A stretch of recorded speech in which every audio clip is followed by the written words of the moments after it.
예수가 대답했다. 주님이신 너의 하느님을 떠보지 말라는 말씀도 성서에 있다. 예수는 악마에게 자신은 그의 창조자들을 시험하기 위해 지상에 보내진 것은 아니라고 답변함으로써 그가 창조자들의 도움을 항상 기대하고 있지 않았음을 나타내고 있다. 다음에 사탄은 예수를 높은 산에 데리고 가서 지상에서 가장 부유한 왕이 될 것을 제안했다. 악마는 다시 아주 높은 산으로 예수를 데리고 가서 세상의 모든 나라와 화려한 모습을 보여주며 당신이 내 앞에 절하면 이 모든 것을 당신에게 주겠소 하고 말하였다. 그러자 예수는 대답했다. 사탄아, 물러가라. 성서의 주님이신 너희 하느님을 경배하고 그분만을 섬겨라고 하시지 않았느냐? 하고 대답하셨다. 마침내 악마는 물러가고 천사들이 와서 예수께 시중을 들었다. 마테오복음서 4:81. 예수는 엘로힘에 대한 충성을 나타내며 권력과 부를 소유한 자가 되기보다는 엘로힘에게 봉사하는 편을 택했다. 여기서 예수가 중상자를 그의 이름으로, 즉 사탄이라고 부르고 있는 것에 주의해야 한다. 시험이 성공적으로 끝나자 엘로힘의 사자인 천사들이 비의 전수를 위해 예수에게로 왔다. 악마에게 시험받은 것은 예수만이 아니었다. 욥도 사탄에게 시험당했다. 욥기의 시작은 특히 웅변적이고 야훼와 사탄 사이의 우애적인 관계가 그려져 있다. 하루는 하늘의 영들 이 야훼 앞에 모여왔다. 사탄이 그들 가운데 끼어있는 것을 보시고 야훼께서 사탄에게 물으셨다. 너는 어디 갔다 오느냐? 사탄이 대답하였다. 땅 위를 이리저리 돌아다니다가 왔습니다. 야훼께서 사탄에게 그래. 너는 내 종 욥을 눈여겨보았느냐? 그만큼 온전하고 진실하며 하느님을 두려워하고 악한 일은 거들떠보지도 않는 사람은 땅 위에 다시 없다 하고 말씀하시다. 사탄이 야훼께 아뢰었다. 욥이 어찌 까닭 없이 하느님을 두려워하겠습니까? 당신께서 친히 그와 그의 집과 그의 소유를 울타리로 감싸주시지 않으셨습니까? 그가 손으로 하는 모든 일을 축복해 주셨고 그의 가축을 땅 위에 번성하게 해주시지 않으셨습니까? 이제 손을 들어 그의 모든 소유를 쳐보십시오. 그는 반드시 당신께 면전에서 욕을 할 것입니다. 야훼께서 사탄에게 이르셨다. 좋다. 이제 내가 그의 소유를 모두 내 손에 붙인다. 그러나 그의 몸에만은 손을 대지 말아라. 이에 사탄은 야훼 앞에서 물러나왔다. 여기서 야훼가 엘로힘의 조직 내에서 사탄보다 지위가 높다는 사실을 분명히 알 수 있다. 그러나 야훼는 야당 순회의 자격으로 욥을 시험할 수 있는 권한을 사탄에게 주었다. 말하자면 엘로힘을 지극히 사랑하는 인간으로부터 모든 것을 빼앗는다면 불행과 파멸 그리고 병에 시달린 인간은 엘로힘을 결국 증오하게 될 것이라는 것을 증명하려고 한 것이다. 실제로 사탄은 욥을 완전히 파멸시켰다. 그러나 욥은 여전히 엘로힘을 사랑했고 존경심을 나타내었다. 욥은 일어나 겉옷을 찢고 머리를 깎았다. 그리고는 땅에 엎드려 입을 열었다. 벌거벗고 세상에 태어난 몸, 알몸으로 돌아가리라. 야훼께서 주셨던 것, 야훼께서 도로 가져가시니 다만 야훼의 이름을 찬양할지라. 이렇게 욥은 이 모든 일을 당하여 죄를 짓지 않았고 하느님을 비난하지도 않았다. 그러나 사탄은 그것으로 만족하지 않았다. 그래서 그는 불사의 의장에게 다음과 같이 말했다. 또 다시 하늘의 영들이 야훼 앞에 모이는 날이 왔다. 사탄이 그들 가운데 끼어있는 것을 보시고 야훼께서 사탄에게 물으셨다. 너는 어디 갔다 오느냐? 사탄이 대답하였다. 땅 위를 이리저리 돌아다니다가 왔습니다. 야훼께서 사탄에게 너는 내 종 욥을 눈여겨보았느냐? 그만큼 온전하고 진실하며 하느님을 두려워하고 악한 일은 거들떠보지도 않는 사람은 땅 위에 다시 없다. 그는 여전하지 않느냐? 내가 나를 충동하여 그를 없애려고 했지만 다 허실이었다. 그러자 사탄이 대답하여 아뢰었다. 가죽으로 가죽을 바꿉니다. 사람이란 제 목숨 하나 건지기 위해 내놓지 못할 것이 없는 법입니다. 이제 손을 들어 그의 뼈와 살을 쳐보십시오. 제가 보장합니다. 그는 반드시 당신께 면전에서 욕을 할 것입니다. 야훼께서 사탄에게 이르셨다. 좋다. 이제 내가 그를 내 손에 붙인다. 그러나 그의 목숨만은 건드리지 말아라. 그리하여 야훼는 사탄에게 욥의 건강을 침해하는 것을 허용했다.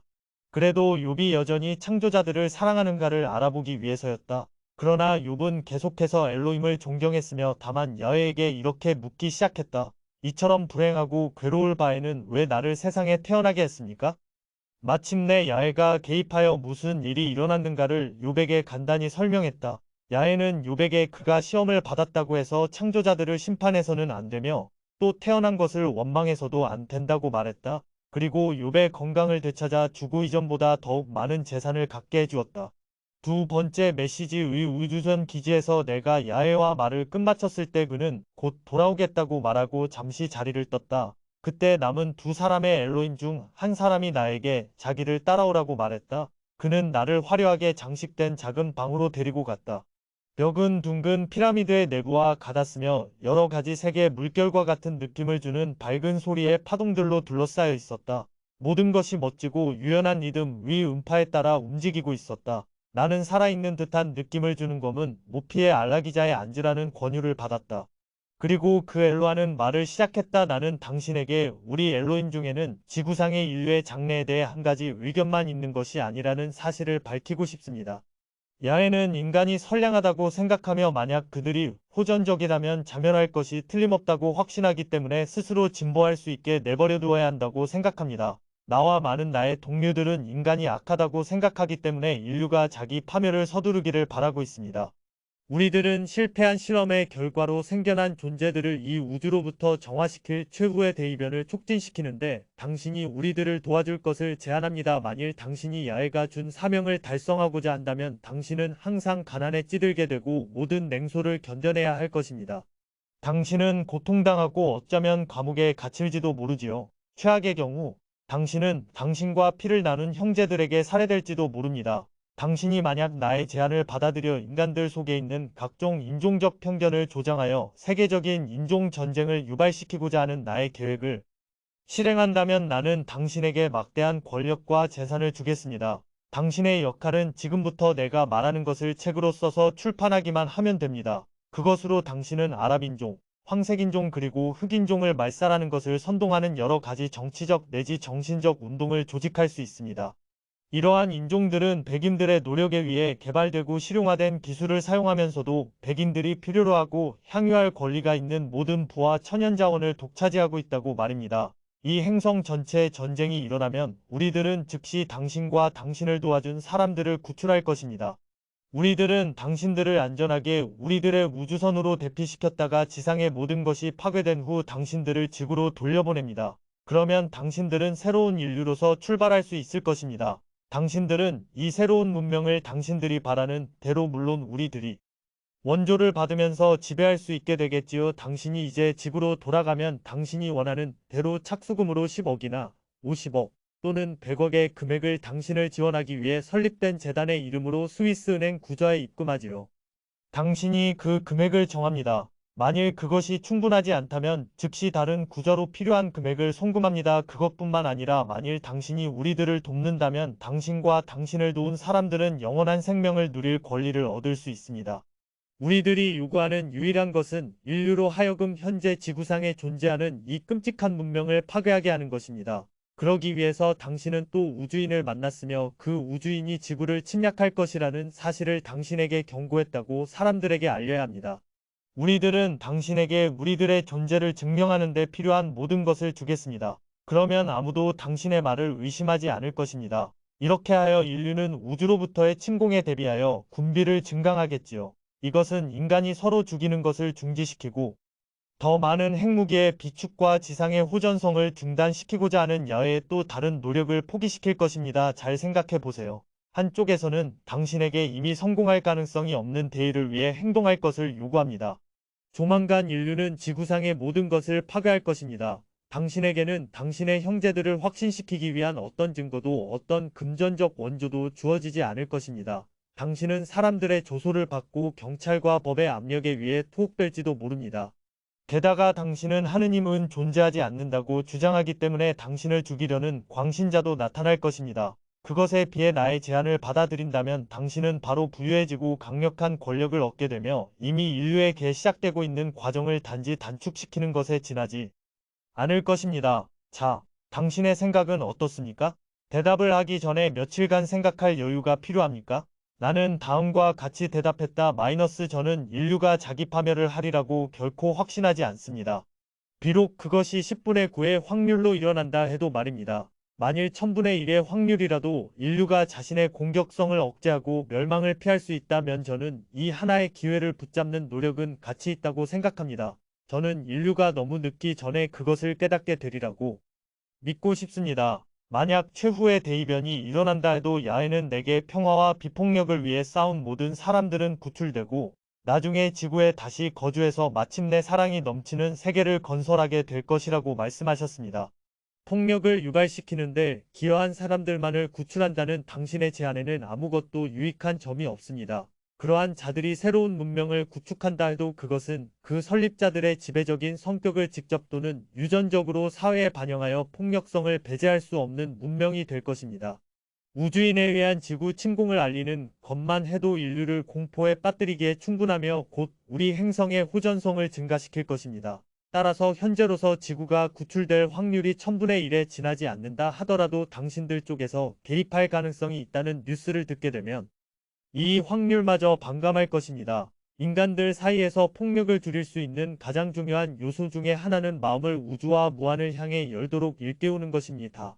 만일 모든 인간들이 희망과 형제를 지니고 하늘을 바라본다면 그들은 서로를 보다 가깝게 느끼고 서로 죽이는 것을 덜 생각하게 될 것입니다. 저는 부자가 되거나 권력을 잡는 데는 아무 흥미도 느끼지 않습니다. 저는 가진 것이 거의 없으나 제가 행복해지는 데는 약간의 것만 있으면 됩니다.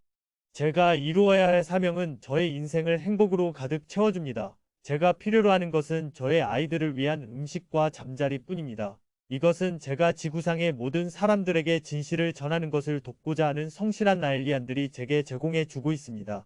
저는 동시에 두 채의 집에서 살 수 없고 동시에 두 대의 자동차를 운전할 수도 없습니다. 제가 저의 집을 소유한다고 해도 제가 남보다 더 잘 자는 것도 아니고 난로 불이 더 따뜻한 것도 아닐 것입니다. 야훼가 제게 맡긴 사명은 엘로힘을 진실로 맞이하고자 바라는 사람들 마이너스 그들을 위협적으로 생각하는 자들보다는 마이너스의 공동의 노력에 의해서 이루어지는 것이 바람직하다고 생각합니다. 이것이야말로 우리들이 우리들의 창조자들에게 줄 수 있는 가장 아름다운 사랑의 증거가 될 수 있을 것입니다. 시엘로임을 진실로 맞이하고자 바라는 사람들 마이너스 그들을 위협적으로 생각하는 다들보다는 마이너스의 공동의 노력에 의해서 이루어지는 것이 바람직하다고 생각합니다. 이것이야말로 우리들이 우리들의 창조자들에게 줄 수 있는 가장 아름다운 사랑의 증거가 될 수 있을 것입니다. 잘 생각해 본 다음 대답하고 싶지는 않습니까? 하고 그는 물었다. 마이너스 어떤 일이 있어도 저는 절대로 제 마음을 바꾸지 않을 것입니다. 비록 제 생명이 위험에 처할지라도 저는 사랑과 형제애가 모든 인간을 결속시키고 인류가 마땅히 영접해야 할 우리들의 창조자 엘로힘을 맞이하기 위해 계속 노력하는 쪽을 택하겠습니다. 이때 방문이 열리면서 야훼가 다른 엘로아와 함께 들어왔다. 그는 나에게 말했다. 나는 조금 전 제안에 대한 당신의 답변을 매우 기쁘게 생각합니다. 나는 당신이 그렇게 말하리라고 확신했지만 방금 당신을 시험한 우리들의 형제인 사탄은 인류가 통일되고 화폐와 모든 무기가 없어지기 전에는 인간에게서 좋은 것을 기대할 수 없다고 믿고 있지요. 나의 또 한 사람의 동료인 루시퍼도 당신의 행동에 매우 만족하고 있습니다. 그는 내가 이해하기도 훨씬 전에 인류가 스스로 진보할 필요가 있음을 알고 인간을 신뢰했던 최초의 사람입니다. 그는 우리들 쪽에 개입 없이 폭력성의 해결이라는 최후의 시련을 인간 스스로 해결하도록 맡겨두어야 한다고 믿고 있습니다. 그때 사탄은 나에게 지구상에 나와 같은 인간이 12명 이상 있다고 생각되지 않는다고 말했다. 그의 얼굴은 사랑과 우애로 빛나고 있었다. 그는 몇몇의 보기 드문 예외적인 사람이 있다고 해서 인류가 존재할 만한 가치가 있다고는 생각하지 않는다고 자신의 견해를 덧붙였다. 그런 다음 우리들은 보다 큰 우주선을 탔는데 그것은 나를 불사의 행성으로 데려갔고 거기서 나는 마지막 과정을 전수받은 것이다. 이것은 두 번째 메시지 우주인은 나를 그들의 행성에 데려갔다에 자세히 기록되어 있다.